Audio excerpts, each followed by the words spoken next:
Trying to get out there. We got more platforms now. So Okay, that's good to know. And we are now live on Facebook. Good evening, everybody. It is Friday night, although it feels so much like a Saturday. Yeah. It is Friday night, the 20th of March, and we're here with Court Ratnowski once again for another And so, almost daily edition of yes, Yankee News and Common Sense. Get there. So, and then I got to say hi to my crew out there. They haven't weighed in just yet, but here we are, Yankee T News, doing our thing with this fabulous joint venture. So the so I put out a few things there, a few hashtags for the description on my end. Where do I want to start? Let's start with diabetes. Let's do that. There's a lot to say about Iran. Oh, believe me, there's a lot to say about Iran. Oh my goodness. But we'll start with the diabetes.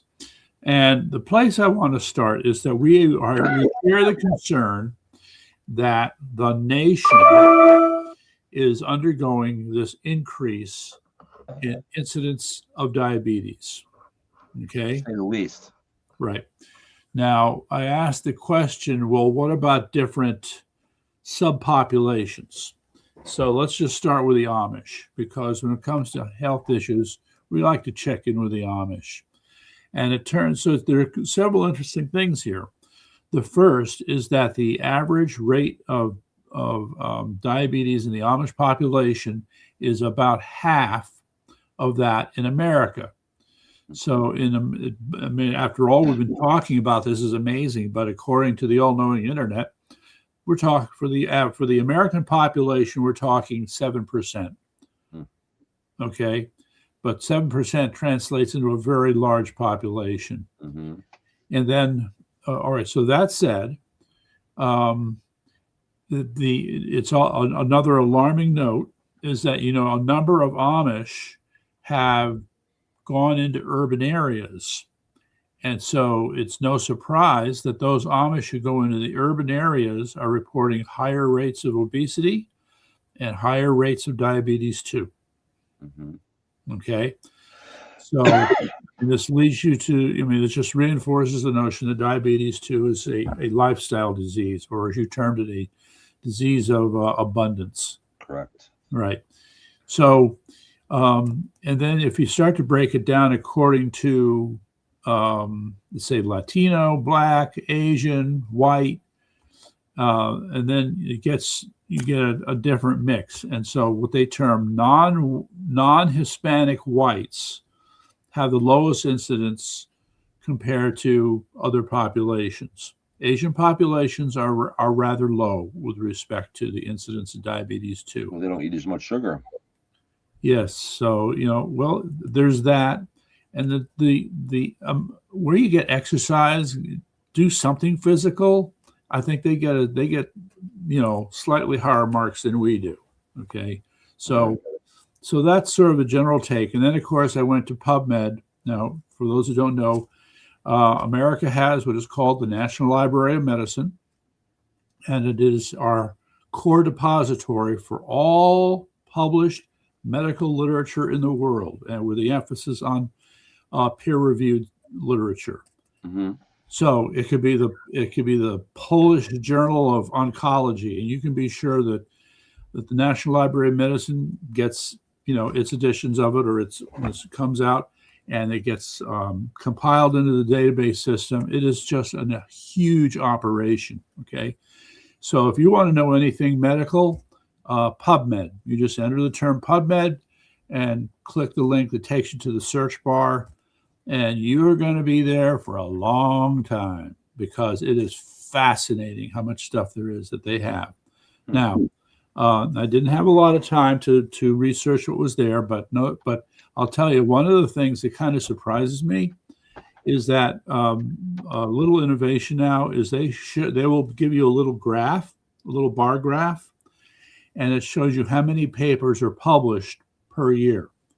So you can go back to how many papers on type 2 diabetes were there in 1980 and in 1990 and 2000? Huh. And what you see, all right, so this is, got to get this right. So that's the x-axis. And for the longest time, it was kind of like this. And then say right around 1990 or so, and boom. Right up the line. It takes off. So, now we're looking at 20,000 papers a year, which is a lot in research. on things involving type 2 diabetes. But I'll tell you, one of the things that's more disturbing about type 2 diabetes now is what we call gestational diabetes. So, in other words, pregnant women who have diabetes during their pregnancy. Okay, and the impact on the fetus cannot be good. Cannot be good. Okay, so I mean, this is becoming, in my mind, an even more serious issue when you run into problems like that. Yeah. But yeah, okay, they haven't shown up yet. I don't know where they are, but I hear them shouting already. I haven't forgotten. Okay, all the women who are harmed one way or another by the COVID vaccine.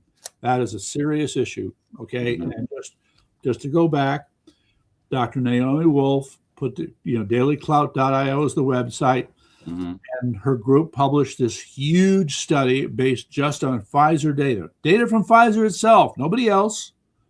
That would make it, quote, what's the word I'm looking for? Oh yeah, authoritative. That's right, authoritative. And that authoritative data shows that these were some lying mofos, lying.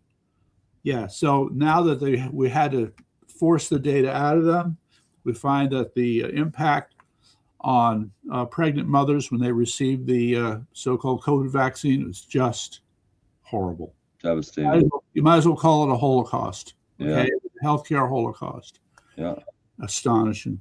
Anyway, so I digress. Okay, but the point is that yes, if we're looking here at diabetes 2, the way to think about this is that it's kind of sneaking its way into different areas of our health. Now, yeah, so one part I'm trying to understand is its impact on blood pressure.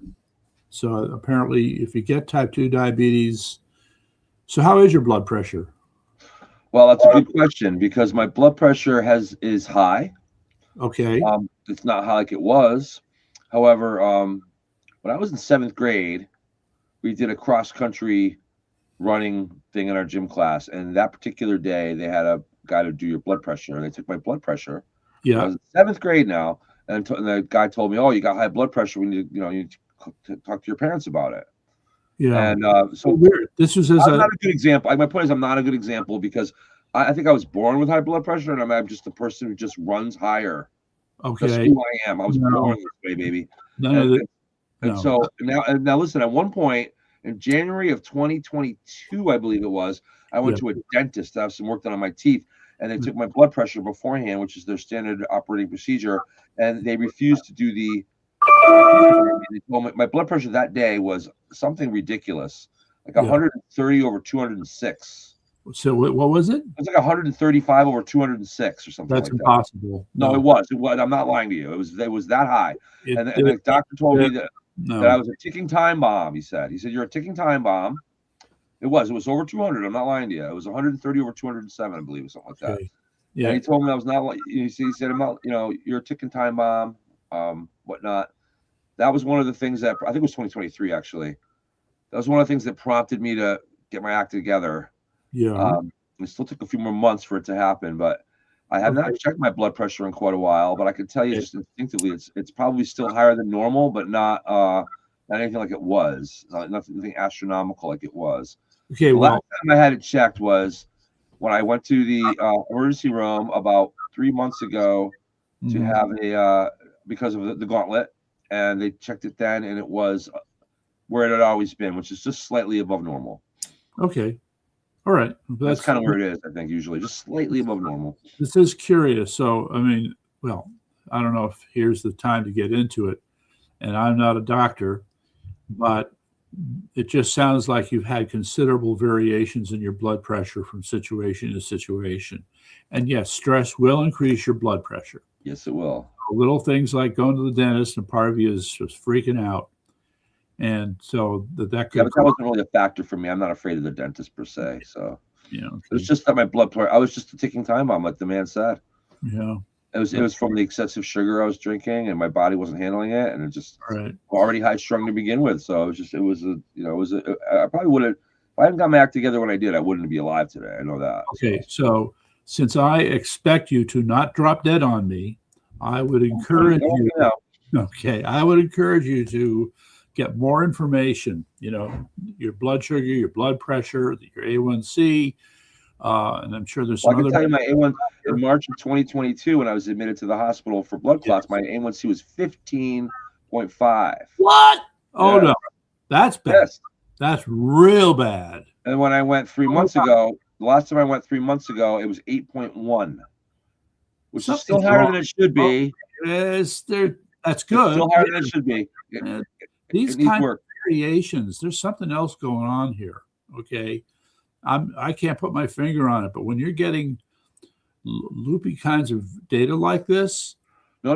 Listen, the 15.1. That's loopy. Reduced to 8.1 is a direct result of the reforms I made in the way I eat between that first test and the one now. So it's not a loopy thing. It's a result of my improvement in the way I take care of myself over a period. Among my other special requests, I want to see a list of all the bad crap that you were eating back then that would have done that to you. Just go down the candy aisle, go down the soda aisle, and you got your answer. Okay. All right. Or drive down Route New Britain Avenue in Farmington and look at all the fast food joints on the road, and then that'll give you the other part of the answer. All right, so I'm ready. I mean, there's more to talk about this, believe me. And oh my goodness, I mean, we have to the next subject though. We're doing it like part of the interruption tonight. Yeah. Okay. So, I'm sorry.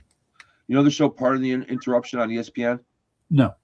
It's like a little half-an-hour show where it's basically they go through and podcast about topics in sports, though, not in politics, and they have a little chart that goes down, and every 3 or 4 minutes they go on one topic, and then the 4 minutes expires. Ding! They got to go on to the next topic, no matter what. Interesting.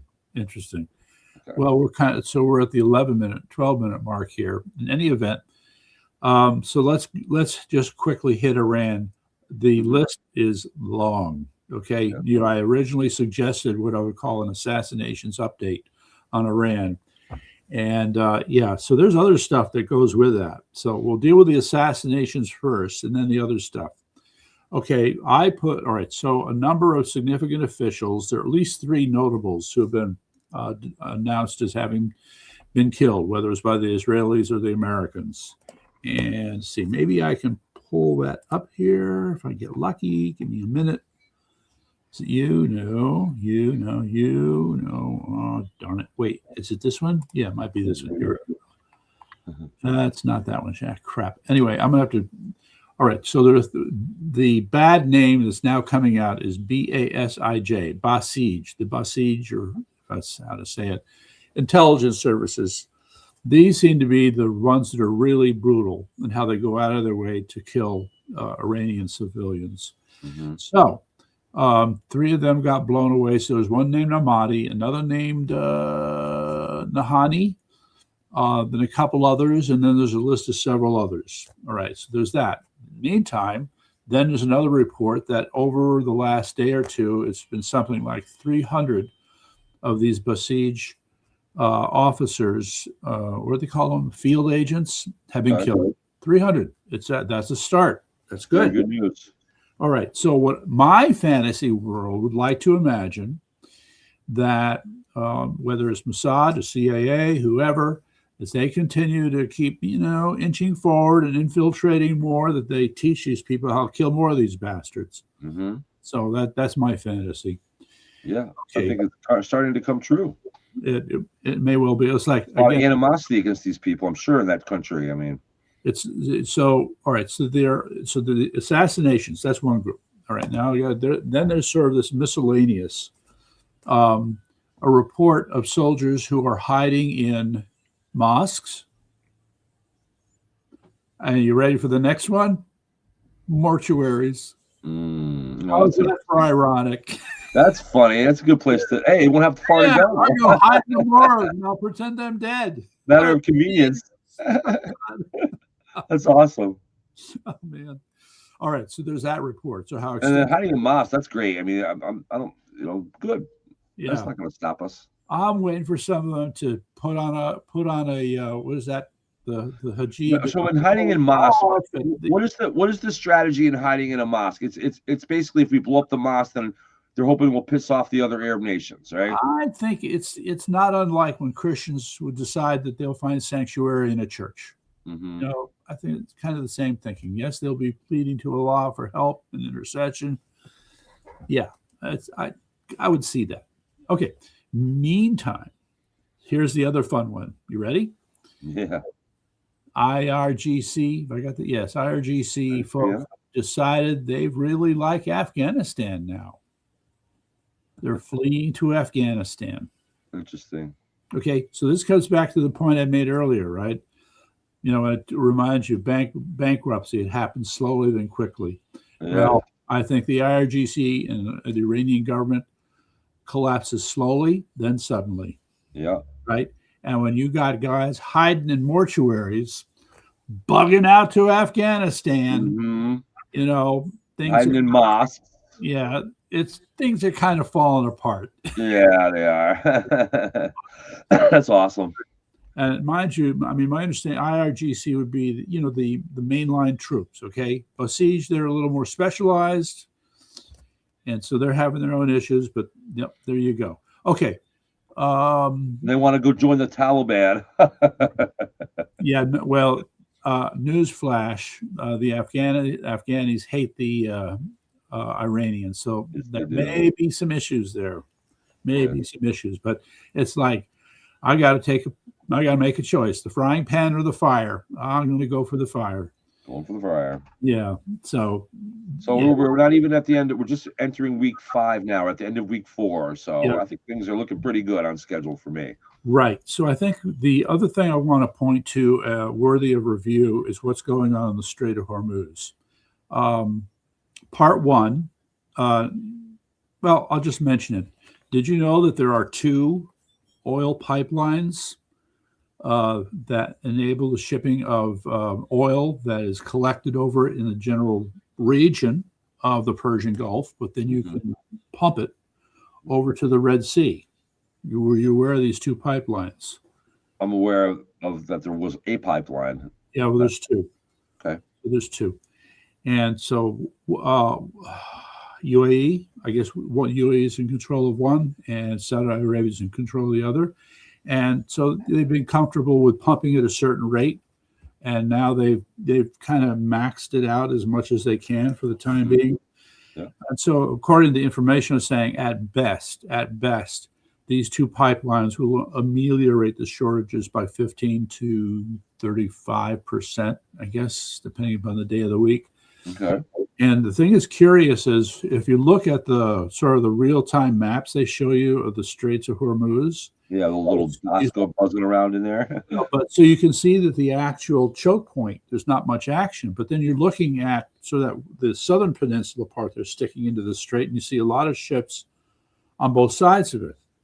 And so then it occurs to me that what's happening is, for example, Kuwait then is sending oil in ships that go over to the terminal in Saudi Arabia to send it over to the Red Sea. Okay. You're bypassing the thing. Right. Yes. Okay. And then these are pipelines. Yeah. And loading ships. Picking it up. And so, you know, in hindsight, I think more pipelines are going to get built out in that area. Okay. So that's part 1. Part 2, the one it might make more sense just to go in and use our busters and clear those mines ultimately.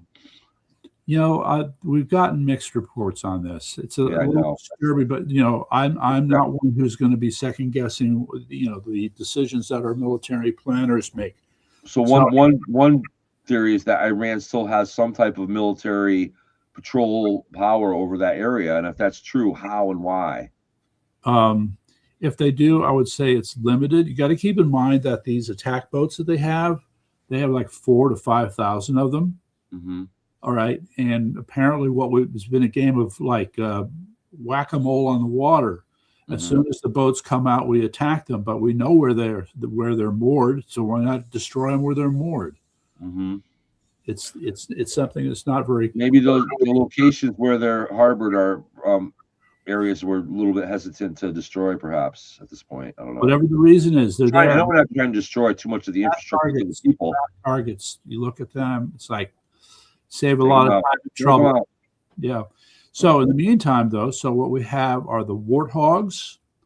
You know, it's funny. Have you ever read up on these A-10 Warthogs? Nope. I'm going to plead the fifth on this one again. Okay, so it is an old jet fighter. I'll call it a fighter jet for lack of a better term. And what's weird about it? I know what an A-10 is, but we'll go ahead. So it's slower. You know, its top speed I think is around 600 miles an hour, and it has these two gigantic jet engines in the back. Okay, but the thing about it is that it is heavily armed. It's in the front, 30 millimeter cannon, ability to fire rockets. The range is pretty good. It's capable of surveilling an area for a period of time before having to pick a target. Mm-hmm. So, you know, in spite of all these advantages, though, for decades, the Air Forces wanted to get rid of this. The A-10 Warthog played an incredible role in Iraq. Okay, and I think it was useful in Afghanistan. And despite the benefits and the advantages of this type of, you know, platform, they've been wanting to get rid of it. And so here we go again, another case where it's turning out to be instrumental in removing Iran's dominance over the Strait of Hormuz. And by the way, now, mind you, if you go back, I think we'll find that Iran had a strategy, right, for trying to blockade the Strait of Hormuz. And somebody pointed out that as a point of history, if you'd like to go back to, well, let's see here, 1806 and Napoleon, he tried to put together a blockade to keep England from receiving shipments, and that blockade failed. And they're suggesting that the same thinking is being applied here, and this too will fail as well, though for different reasons. Of course. Okay, so behind both side the A-10 Warthogs, you have Apache helicopters. What they're doing is going out there, and anything that's Iranian and moving and presenting a threat or doing something they shouldn't be doing, bam, they go after it. Mm-hmm. So mind you that this is only, you know, not all of these attack boats are going to go out there at the same time. So it ends up taking a while. Yeah. And as far as the mines are concerned, what I don't understand about the naval strategy is that they want to create shipping lanes. So anything outside of the shipping lane can be mined. Not going to worry about that. And then let ships go through the middle. All right. So to start off with, at least, yeah. So somehow in their thinking, I guess, that by doing that, it's easier for them to deny drone attacks and other things against the ships, perhaps. Yeah. So that's the best of my thinking on that subject. Okay. So we've got the Strait of Hormuz, and now we've got it's called the GCC. It's the Gulf Cooperation Conference, which would be Saudi Arabia, UAE, Qatar, Kuwait, Oman. maybe. Oman is kind of down out of the way from everything, but maybe they'll be joining soon. Who knows? In any event, with Saudi Arabia setting the tone, they've made it very clear that they are getting very upset with Iran because Iran keeps attacking them. One of the attacks that Iran pulled off, which is just like, what were you guys thinking? And in hindsight, we'll say, but you know, when you're in the Iranian position and you got to do things that are desperate, yeah, you end up doing things like bombing oil terminals you shouldn't be bombing. Mm-hmm. So I forget the name of it, but there's the Red Sea side of it. It's about 1,200 kilometers. This pipeline that goes across the Saudi Arabian desert.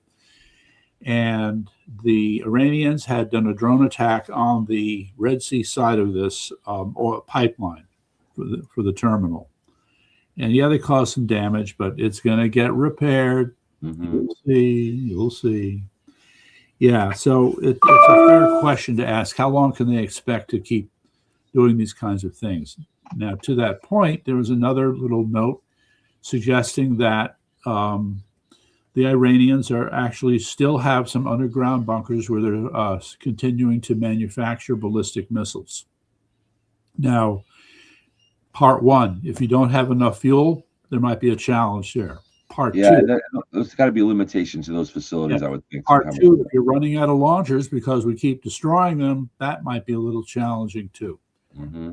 And then there's this fascinating little video that was suggesting, the nature, it's not, like under other manufacturing, you have groups that specialize, so they put some components together, and now they got to come together in one place. Well, if there happens to be one factory making one key component for these ballistic missiles, and you destroy that factory, Doesn't mean much if you can manufacture 3 of the 4 components if you don't have component number 4. Correct. Okay, so that's their disadvantage at this point. Yeah, so it's stuff like that. Okay, and then I don't know. I haven't watched too much of the news today, but are the alarms still sounding over Tel Aviv and whatnot? Is there still? Oh yeah. Well, that won't last much reducing longer. a little bit, but no, it's still a problem. So won't be much longer. This goes back to what I said earlier, and that is that they had distributed and dispersed their ammunition, if you will, and they're going to continue to use it for as long as they can. And we're doing the best we can to find these places and destroy them. Mm-hmm. Anytime they fire from a place, sorry, satellites, surveillance, somebody's going to pick it up, and that place, it's not going to be find that place. Right. So, if I was in their position, I would be, it's like hit and run. It's a form of hit and run. I'd be heading for the mosque. The only thing that can stop us is us. Right. The only thing that can stop us is us. So there you go. So, and in the meantime, part 1 was Trump accusing NATO of being a bunch of cowards. Mm-hmm. Remember that? Yeah, I do. Yeah. And then what? A few days later, members of NATO said, well, we're not cowards. We're going to help out. We'll cooperate. Yeah. In what fashion will remain to be seen. The other thing that I find fascinating is what Japan is going to do. They're getting involved too, I heard. Remember, she came to the White House. I just couldn't believe it. Japan probably relies on that straight. What? Japan probably relies on that straight on some level for their fuel. Well, true that. Okay, but one of the criticisms of countries like Japan and China is that they've never really stepped up to the plate when it comes to international diplomacy. It just hasn't been their thing. Well, I would say here is an opportunity for Japan, and I think, so let's see what shape that takes. Now a 3-parter. First, we heard the story about the Tripoli, right? The USS Tripoli in Yokohama, Japan, loading up with a number of F-35s and about 2,200 Marines, right? Mm-hmm. And now they're hightailing it. They're getting over there. 10 days to get here, apparently, from when they left. Well, I don't think we have. It's no secret. Destination, Karg Island. Mm-hmm. All right. Then comes the announcement, yesterday, that another ship out of, I want to say San Diego, the Hooper. Yes, the USS Hooper. It's a similar ship, but Steve Bannon pointed out that it's loaded up with a whole lot more capabilities than the Tripoli. So, but they're bringing a similar number of soldiers. Okay, so part 3 was an analysis by a European military expert suggesting that to take and hold Karg Island, you're going to need approximately 5,000 troops. Okay. Well, there's 2,500 from each ship. Yep. So there you go. So let's think now about where they might just be going. I don't know. Is it a good time of year to French Riviera? I can tell you that. Yeah. Is it a good time of year to get a suntan on Karg Island? It just might be. So, yeah. So I don't know what things the Iranians have in store, but they got to have some kind of pushback against this at some point. Well, they're hoping they do. We're not sure that they do. We've decimated them pretty good. Every day, it's probably have an ace in the hole somewhere. They're looking to use as a last resort. We cannot forget that every day we continue to degrade their capabilities. All right. Mm-hmm. But it's like I said last night, we're degrading it kind of like a lot, and then it's just slower and slower and slower. But I think we get the either complete annihilation or unconditional surrender, which the second ones we're not going to get. Their definition of surrender is what you're already starting to see: hiding in the mosque, hiding in the mountains, and fleeing. They will flee before they stop and surrender. Okay. Well, yes. They'll try to regroup. And all right. Well, again, not to repeat myself, but I go back to the suggestion earlier, a few days ago, that you would find that those who refuse to surrender head into the mountains. They'll form their own sort of insurgency. In the mountains. But they'll become an insurgency essentially, yes. rather than a controlling power. Okay, but the problem in this case, it may well be that they're not going to have the kind of popular support that a real insurgency needs. Right. They want like the kind of support that they had in Iraq, actually more. Yeah. So I mean, just do a sort of comparison here. You know, hindsight wisdom on Iraq has been that the person Bush sent in, a guy named Bremer, who is, you know, sort of the, what do you want to call him, the governor of Iraq, so to speak. They made what in hindsight was a really stupid mistake. Okay. You can understand why they wanted to do it, but, you know, let me just, all right, guilty moment, got to throw it in. I, too, like an armchair expert, was sitting there watching all this stuff going on with, what was it called? Operation Desert Shield, Operation Desert Storm. Desert Storm, right? Desert Shield, yeah. Okay. And I remember saying to myself at the time that you guys should not have stopped in Kuwait. You should have kept going. That's correct. Baghdad's just I was thinking that. Just up the road a piece. Okay. Go get them. And yeah, unfortunately, you're going to have to root out all those Ba'athist Party bastards. So that was my thought at the time. And so I can see the people we call neocons now were pretty much thinking the same way back in 1990. And baby, they were ready to go when the invasion finally happened in, what was it, 2003? 3. Yeah, okay. So then they walk in and they're saying, look, Saddam Hussein was such an awful person, did such awful things to his people. We have to clean house. All right. Every military officer, every Ba'athist Party official, you're done. You're out of here. Little did we realize that we were just setting the stage for a deep insurgency. All right. All these experienced, capable people who had been a part of the Ba'athist government had a new job. Kill Americans. All right. Just got to do it in a different way. And by the way, I want to add, just parenthetically, as a historical note, ladies and gentlemen, those were Sunnis, not Shias, Sunnis. And I think, I mean, although Shias show capacity for violence, I think the Sunnis show greater capacity. There is a big difference between the two nations that we should all point out and be sure to know that the government, the Ba'athist government of Saddam Hussein, was more of a secular rule government, whereas the one in Iran is more of a theological, religious control. Or social. Obviously, it crosses over a little bit, but that is a major difference here. Yeah. Okay. Yes. So you didn't have the same fundamentalism as we have seen in Iran. Okay. All right. So and this is being taken into consideration, but the lesson we've learned from Venezuela is that the kind of pinpoint decapitation strike that we did there is probably the better model for dealing with even with a country like Iran.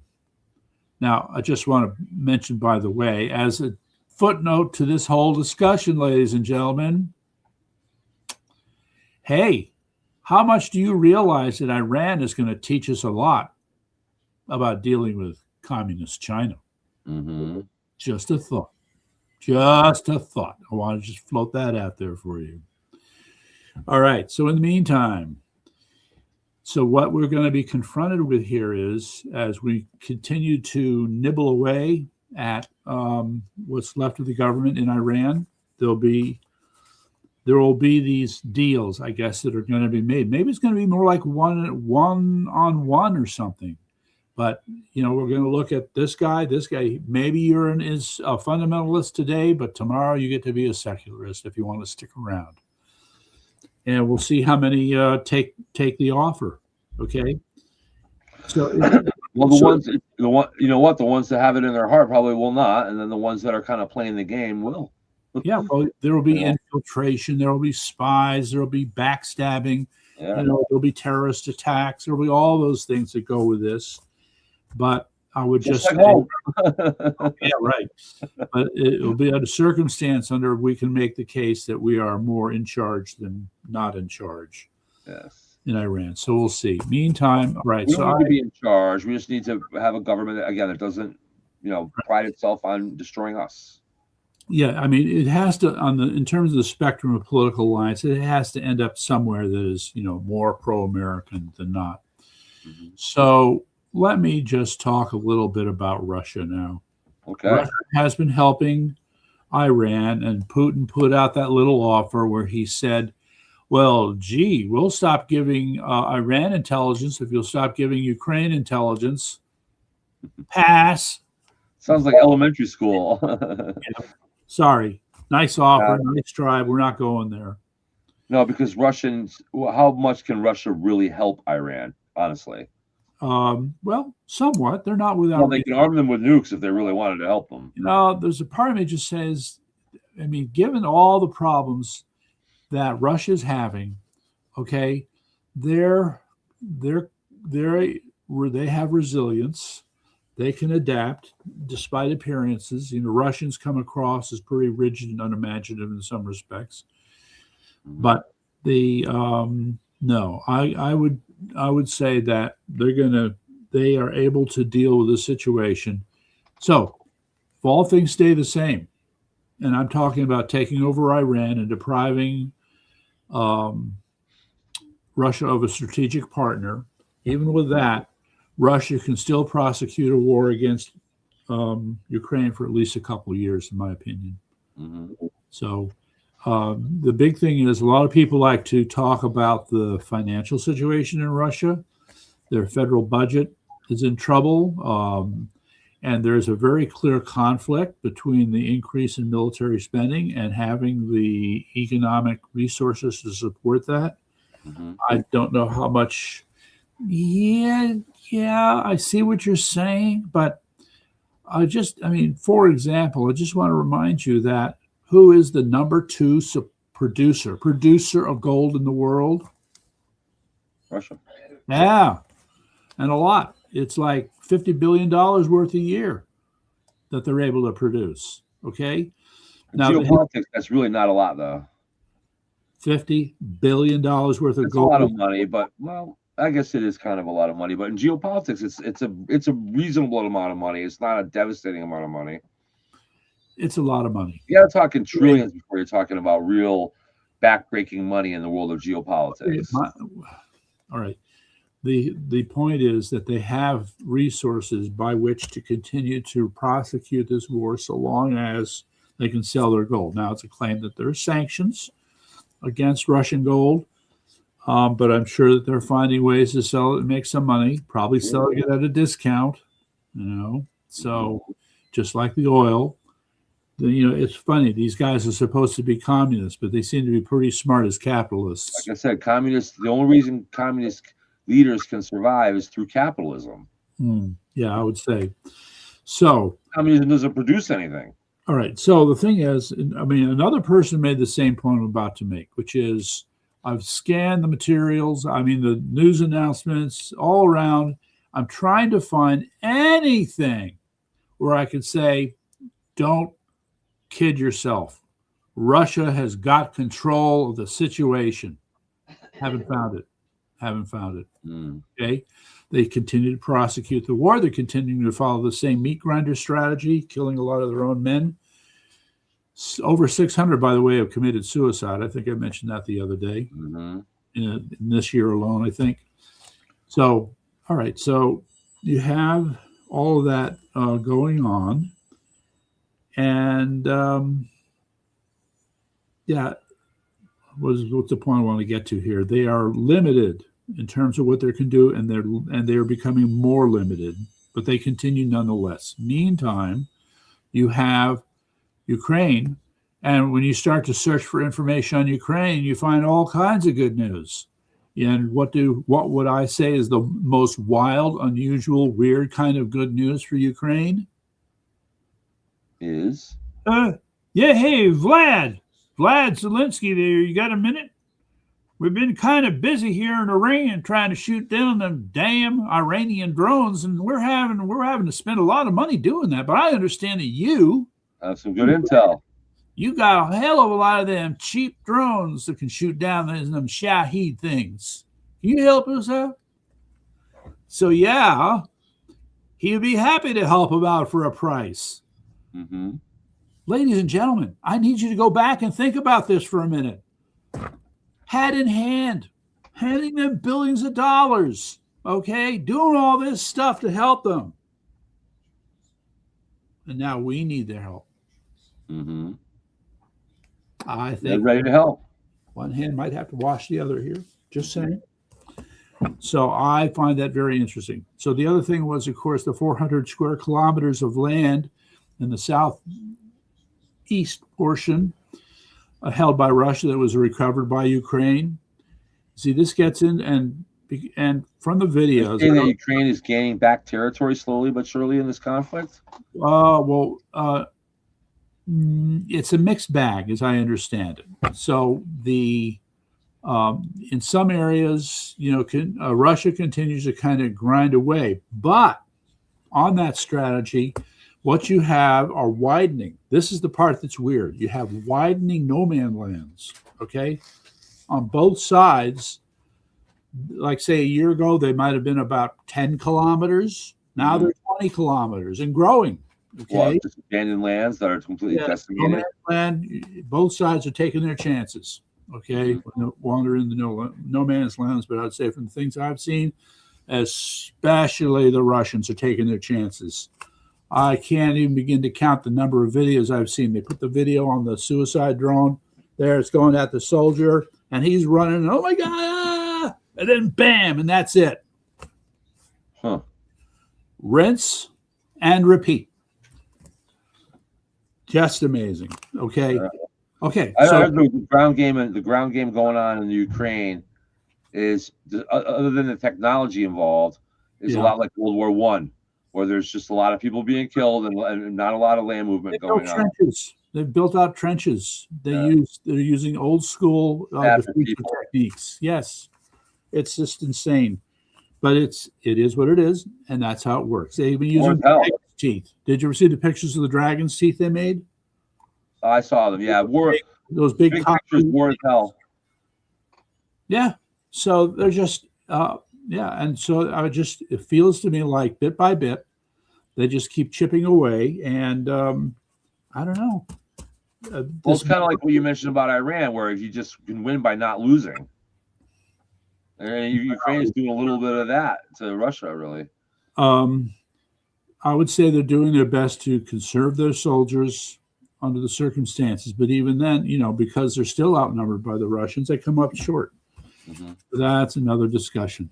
Oh, and then there was it's a funny side story. Japanese guy, I think I mentioned this, who Japan has its own foreign legion, just like the French foreign legion. Mm-hmm. And so this Japanese guy had volunteered to the Japanese foreign legion to go fight with the Ukrainians. And I think he wrote a book or something as a result of his experience. Well, we heard a couple of years ago about how that North Korean soldiers were coming up to fight with Russians, and I'm wondering if that's going on. Oh, I'm sure it's going on, and I'm afraid they have a heavy, even though North Korea. Rocket Boy may be a little disappointed. Now, I can again, it's weird. Why would I want to put myself in his position? But just for the sake of discussion, I'm putting myself in his position. There he is. He's got a country, about 20 million people or so, and he has a military. But the military has no experience. Mm-hmm. Now, remember I said Sun Tzu said the superior army is the one that wins without ever firing a shot. Mm-hmm. However, on the other hand, you want to have a military that knows how to fight. Right. Well, if they have no combat experience, they don't know how to fight. Mm-hmm. So he's looking at the situation in Russia and saying, I can help out. I'm going to send, some number of my soldiers, and they're going to get combat experience. And then we're going to come back. They'll come back, and they're going to train up our guys. So at least indirectly, we have some knowledge of how to fight. Mm-hmm. Right. So there's that way of thinking. Korea is a relatively small peninsula, but they do have a very heavy population on that island, so on that peninsula. You're talking about Korea. You're talking about Korea. Yeah, North Korea. Yeah. Okay, I believe you. All right, next, so a little bit more about Ukraine is the sense that they are going to make even more progress in the next month. that's my prediction. You heard it here first. Meantime, I need to talk about the other subject I put up here. Let's do it. Connecticut evil. So I'm working on an op-ed piece titled Connecticut. Connecticut. The crown jewel of mullahs and communists. The creation of what I call civil evil. So civil evil would be, you have to start with a definition of evil in the context of government here. So it's basically anything relating to tyranny. That's going to be overregulation. That's going to be denial of rights, doing things that are anti-constitutional, and other good things. All right. So all those go under the heading of evil. So now I point to the acts of legislation that we've just seen come out earlier this week concerning parents having to sign in with the DCF, the Department of Children and Families, one of the most incompetent, corrupt, pathetic organizations in the state government that you could ever expect to come across. Correct. The disgusting games that have been played with them by the Democrats certainly falls under the heading of evil as far as I'm concerned. I agree. Okay, so that's why if you have a DCF worker come to your door at any point, it's important that you do not let them in your house, do not speak to them. You simply tell them to leave because they don't really have any real legal power. And yes, sometimes they will bring a police officer with them in an attempt to intimidate you. You can say the same thing. I'd rather not talk. Please leave my premises and goodbye. Come back with a warrant if you have one. Right. So, I mean, one of the things in this case is they're going to expect parents to produce paperwork where they want to establish that what the kids are learning is equivalent to what the public schools are teaching. Well, that's a joke because, there's an argument to be made that you can list things that you're teaching, but one, are you teaching them? And second, are you teaching them so well enough that the kids learn? Because there are too many examples, where these public schools are criminal. Yes, they are criminal. And their curriculum as well. Yeah, well, it's not. I mean, yes, we like to pick on DEI and all that other crap cray, and I'm there, okay? But, I've heard other stories from friends of mine who are in these public school systems, and there is an illness that pervades the whole system. There's an illness that has infected the administrators, an illness that infects the teachers, an illness that affects parents, and in turn the kids. And if I was going to use one word, the one word that probably defines all that is going on with public education, it's fear. Okay, teachers live in fear of the administrators. The parents live in fear of the administrators. The administrators live in fear of the unions. They're all afraid of each other. Yeah. And so that I don't know what the answer is, but that somehow that has to be fixed. That's the short answer. Right now, the answer is parents. The parents to step up. Is the answer. And now, as you pointed out the other night, it's gotten so big the state can't ignore it anymore. So now they got to pull this stunt. So that said, one friend noted that this is seen as unconstitutional, and some people are, getting ready to come up with some kind of lawsuits, question the constitutionality of that bill. Okay, so that's that one for openers. Then the others, we won't even get into those. Maybe we could get into a little bit. Okay, one that's really obscene. This is where the CCDL has to stand up. Is they're attempting to license and regulate not guns, but gun parts. Parts, gun components.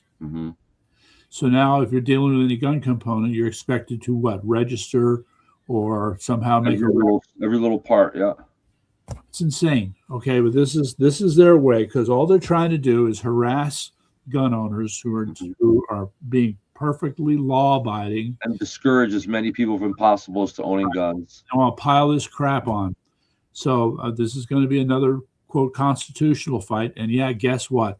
It's going to be a long road to the Supreme Court. All right.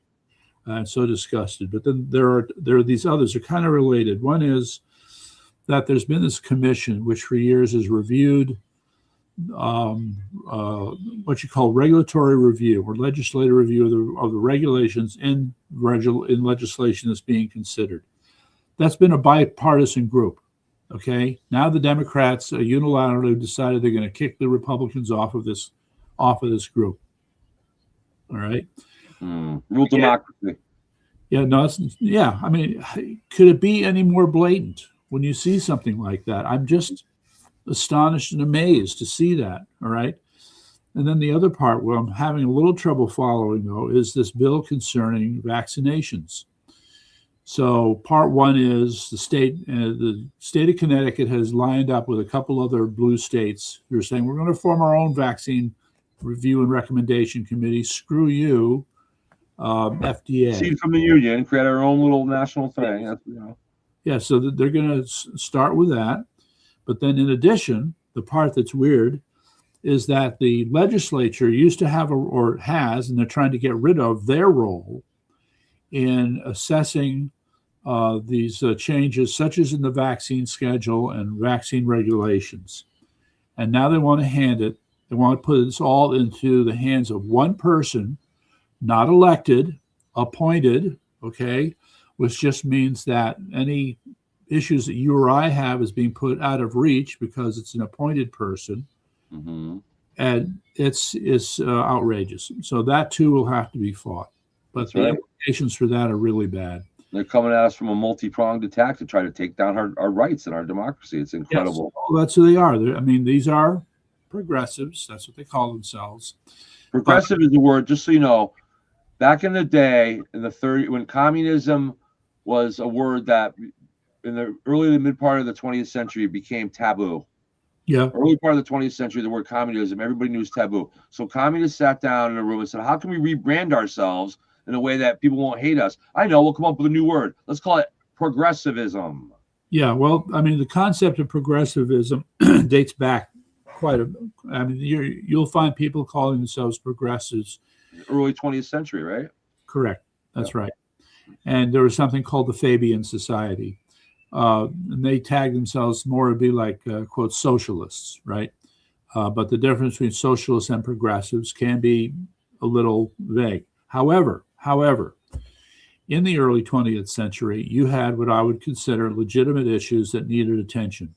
Sure. Workers were being abused to start with. Child labor laws, worker safety, and I mean, the idea of worker safety covers a lot of sins. You know why? Because I'll tell you why that out of control capitalism can be just as devastating on people as anything else if there isn't morality inserted into it. All right. Well, okay, morality. I'll go with that. Ethics, in some fashion, but this comes back to. I mean, if we really want to try and make an objective debate about this, the question to debate is what are the legitimate functions of government? I'm going to say it again for emphasis. What are the legitimate functions of government? I think the founding fathers spelled that out quite nicely in the United States Constitution. Well, maybe not perfectly, but not a good start. The best we've had to this point in human history, I think. Yes. I mean, just to make the point, I don't have the book handy here, but I'm a Frederick Douglass fan. Mm-hmm. And 2 minutes. Yeah, so 2 minutes. 2, I see. Oh, I said 2 of us, Frederick Douglass fans. Okay, yes. Well, we've got like 7 or 8 minutes. Yeah, okay. But so Frederick Douglass, just first of all, to make the point for the audience, this is a man who was born into the worst kind of grinding poverty as a slave. Mm-hmm. Okay? And the arc of his life followed the arc of slavery in the United States. All right. And at the end of his arc, which was, I don't know, 1880 or something, he died at the age of 76. A man born into slavery and the worst forms of poverty ended up dying as one of the richest men in America. Which is what makes America so great. Yeah. Okay. But do we hear that story? No, we do not. No, we do not. And so then people ask, well, how did he do it? Well, first of all, I mean, his greatest gift, as we know, was as an orator. He could make beautiful speeches, captivate. So he really played a critical role in the abolition movement just by his ability to build these audiences. All right. So that was one part. Well, what was the other part? If you're going to speak, you're going to write. So he wrote a lot of things. And what did he do? He published. So publishing is how he made his money. There are people who can't get rich in publishing, and he was one of them. And he left a lot of people in the dust, okay, in terms of making money in publishing. Yeah, the gift of gab with his pen. Yes. And he was able to, and I mean, it's remarkable that he carried it forward as a businessman into publishing, okay? As a wannabe publisher, I can tell you it's frustrating. Just saying. All right, so that's Frederick Douglass, and that's his life story. And the point is now that he talked about how he was influenced by certain books. He was self-educated for the most part. And one was called the Columbia Spectator, and I got a copy of it. I want to read what he read. Okay. Down to. And what's remarkable, okay, so these books were published in the 1830s, roughly. It is amazing how much this book talked about liberty. Liberty was on their lips, okay? All right, so we need to think back. You got to start using that word more and more again. So it comes down to, yes.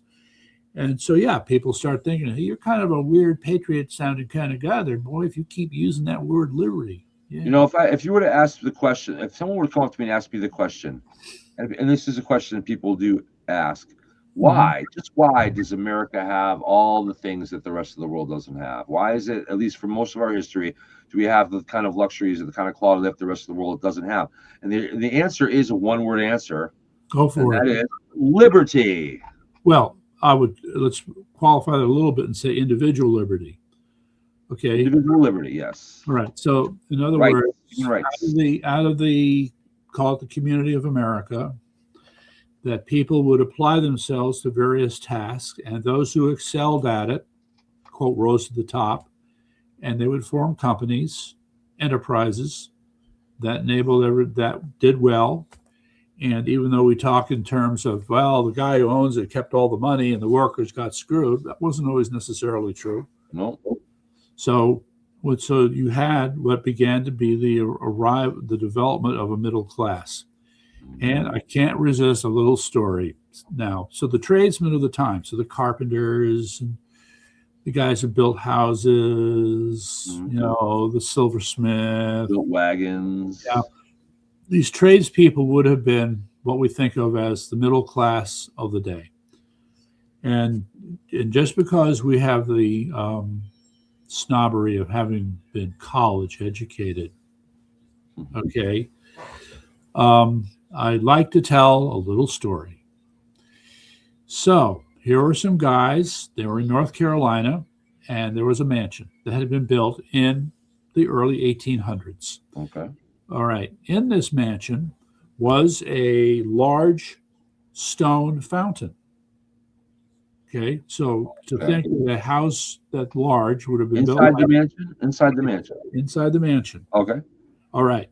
So big, heavy thing.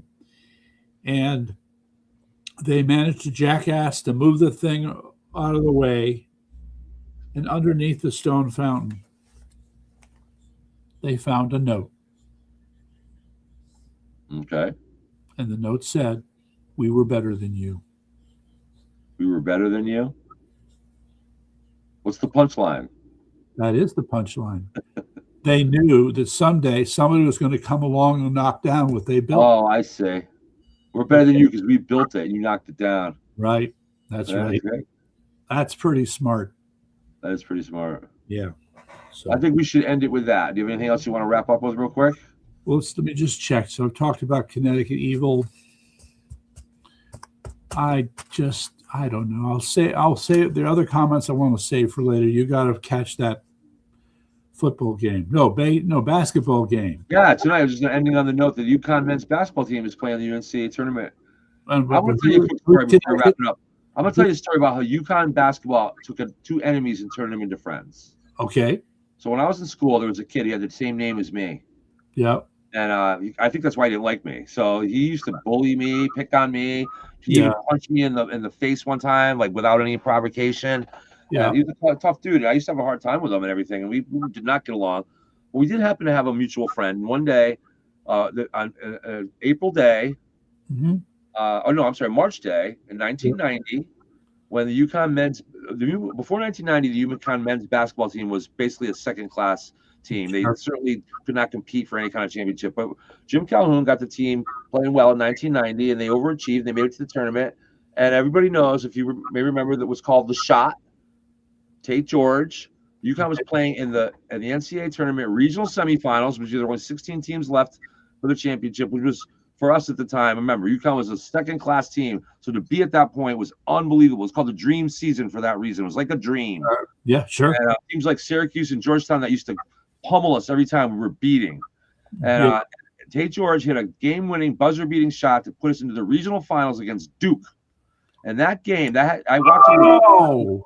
I watched I went to that game. I watched that game that night in my good friend's bedroom with his mutual friend and this kid Jason, who hated me so much. They happened to be there, and I come in the room. The other three guys are sitting there, and we're watching the game. And I'm all this tension, because this kid that hates me is in the room. And then as the game becomes exciting, until they were all focused on that. And when Tate George hit that shot, the four of us jumped up and did one of these little, huddle, like when you scored a game-winning run in baseball on a big huddle. And we were so excited. And then from that point on, Jason and I became friends. And enemyship turned into a friendship. Not that we became close, but the enemyship was over. And we now said hello to each other when we walked by. And I played golf together a few years later. And that moment ended the two people that hated each other and turned them into friends. So that's the kind of thing sports can do sometimes. All right. So who's UConn playing tonight? Tonight they're playing Furman in the first round. Never heard of them. Furman is a small school in New York, if I'm not mistaken. Yeah. Don't hold you to that. I think they're a small school in the New York City area, but and of course UConn being a top seed, they're playing a lower school right now. They're 64-14. Small school with a big attitude. We expect them to win. Most likely going to win tonight, and when they do, they'll be playing Sunday again against probably UCLA or a team like that. So check it out. And then, of course, the women. I don't want to shirk at the women. The women's team is also. All right, so I need to point out, I've set a record here tonight. I've had 11 people here who have stayed with me throughout this whole thing. So we're growing, and we're gonna just start. It's like a snowball. Right. So what time are we going to be on tomorrow? Want to do 9 o'clock? I can do 9 o'clock again tomorrow. Okay. So you folks who are listening, if you like what we're doing here, and we'll have, I want to come up with other subjects beside those things there, but more will be happening in Iran. Let's probably say a few things about that. But otherwise, we're going to make it interesting. So hopefully you'll tune in tomorrow at 9. Good night, everybody. Okay, so there you go. We're going to wrap it up here on Facebook, too. God bless Connecticut. God bless America. We'll see you tomorrow. That's right. Okay. Later, Jason. Take it easy. See you tomorrow. Yep. You too.